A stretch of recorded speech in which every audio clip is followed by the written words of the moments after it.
إله إلا الله.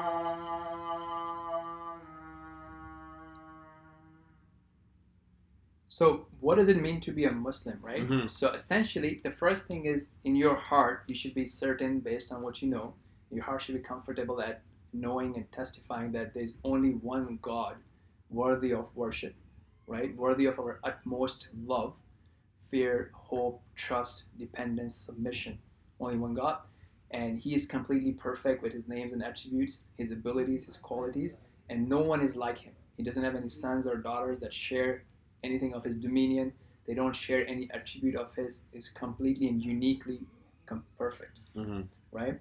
And that He sent down various prophets over time, and we believe on all the prophets that we know by names from Quran, and also the ones that we don't know about, right? And that the final messenger of them is Muhammad, right? And he was given the book Quran. This is what we follow. Quran is the speech of God, right? And then the traditions of the Prophet Muhammad, his sayings and his action explain how to implement Quran, and that this life is temporary, right? Anything that happens is by the will of God. He controls everything, although He has given us free will. And once we die, we go through the life of grave, and then there's a day of resurrection in which everybody would be resurrected from all the times, right? And then we would eventually go in paradise or hellfire. And that time, death will be destructed. There will be a new life, and some people would go directly into paradise. Some people would go into hellfire, then come into paradise. And some people, may Allah protect us and not make us from them, will live forever in paradise. So, your belief in essentially that thing is the first pillar of Islam, and you verbalize that belief by saying the statement of faith. Part of that is actually what you heard in Allah Akbar. yeah, that I testify there is no God worthy of worship except Allah, and that Muhammad is the messenger of God and His slave, and I testify that Jesus is the messenger of God and His slave, for example, right? So that's your testimony, verbalization of your faith.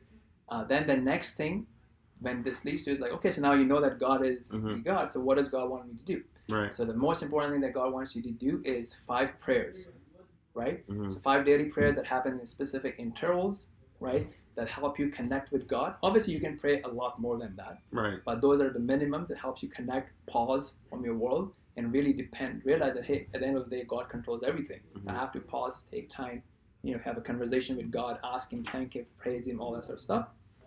And once a year, fasting in the whole month of Ramadan, yeah. if you are able to do. And then that's the third pillar.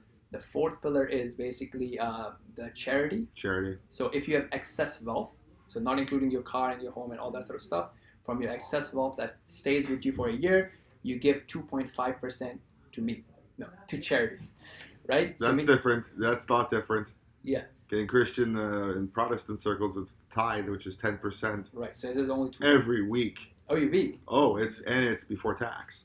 Okay. So let's say you make $1,000 a week before tax. Well, when on Sunday you're dropping $100 in the envelope, right? Because that God asked for your tithe, right? That's for 10%. Mm-hmm. You're saying at the end of a physical year, the access that I have outside of my basic needs of life is 2.5%. Yes. Wow, and it's not like.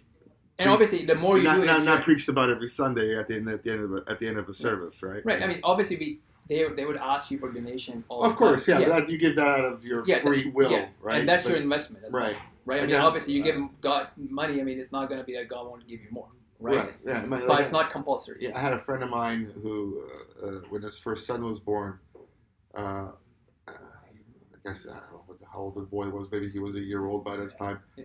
He had a full head of hair. This child, and he told me, he goes, "Oh, I'm going to give him his first haircut, right?" And then he didn't shave this kid's head, right? And then he weighed the hair that he cut, and then donated the equivalency, or gave the equivalency of that into gold to the mosque, or I'm not sure, right, to charity, right? And then this one, he says that's in my religion, and so on and so forth. But he chose to, we could have just did a snip here and a snip there. He goes, nah, we'll shave that kid's head bald because I'm able to give. Right, exactly. Right? And it will be, that's just a part of the faith, right? I mean, it's like you're giving money to your investor friend, Right. Right? That he's gonna definitely return that, right? I mean, return and multiply that, right? So and then the last part is the Hajj. Hajj, yeah. Right? So once in your lifetime, if you're able to, you go in the months of Hajj where people come from all over the Have you gone? Yes. Right? You go all over from all over the world, you you're in robes and what have you, and everybody's dressed similarly. You worship God, praise God, thank God, right?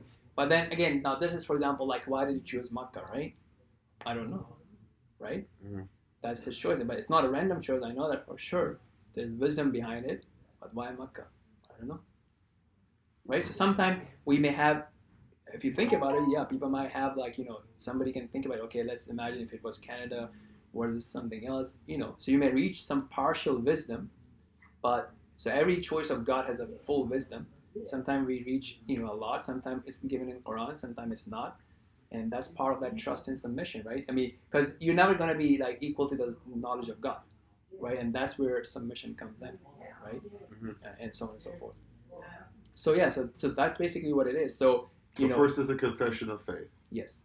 Second is prayers. Prayer and the 5 pillars. Yeah, so basically prayer, essentially, because you're not going to be fasting every day until Ramadan is there, right? But you can fast if you choose to. Yeah, if you choose to, So on extra you can do a lot of things, right? There are different ways of getting close to God. So what I've described is the pillars, right? So there are certain things that are obligatory, right? And so you take care of your obligations one at a time, right? I mean, even the companions of the Prophet did not start doing everything on day one, right? Over time, they continued learning about Allah.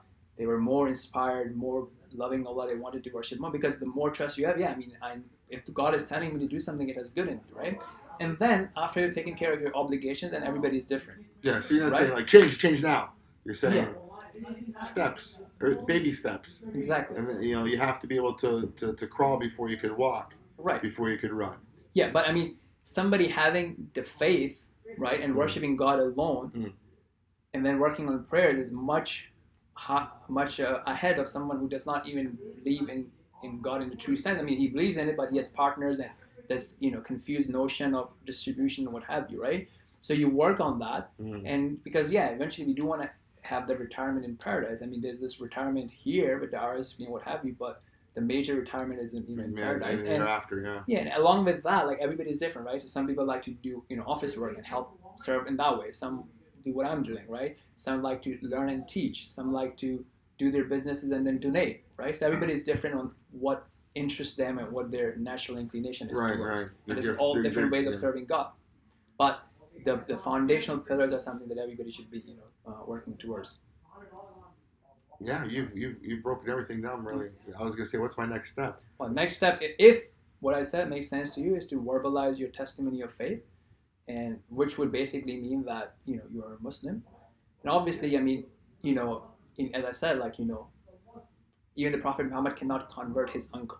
And Allah says in Quran, that's right. You do not guide his uncle disowned him. His own uncle. You do not guide the one that you love. Right. Allah guides the one who chooses, right? His choice is not random, it's based on his wisdom.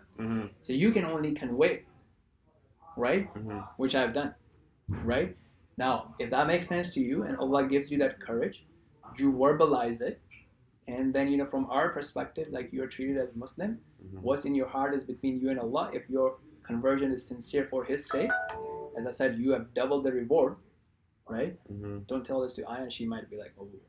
Because she actually mentioned that thing, you can't be jealous of somebody's position, right? You don't know their position exactly in the first place, so why should you be jealous of something you don't know about? Exactly.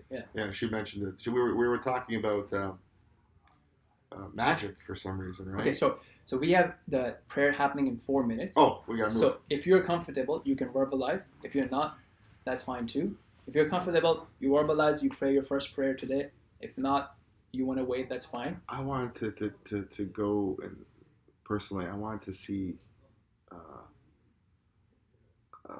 I want to sit down and listen to teaching, and I want to you can do that, but my point is that learning will never stop, by the way, right? Absolutely. Yeah. So learning will never stop, but if you have essentially, if your heart is at comfort, I wouldn't recommend to delay it for 2 reasons. One, it's a gift of God and it's a choice, right? Not taking the gift, I'm not saying but it may have it. You're risking basically. Right. Right. But God may put your heart back to what it was.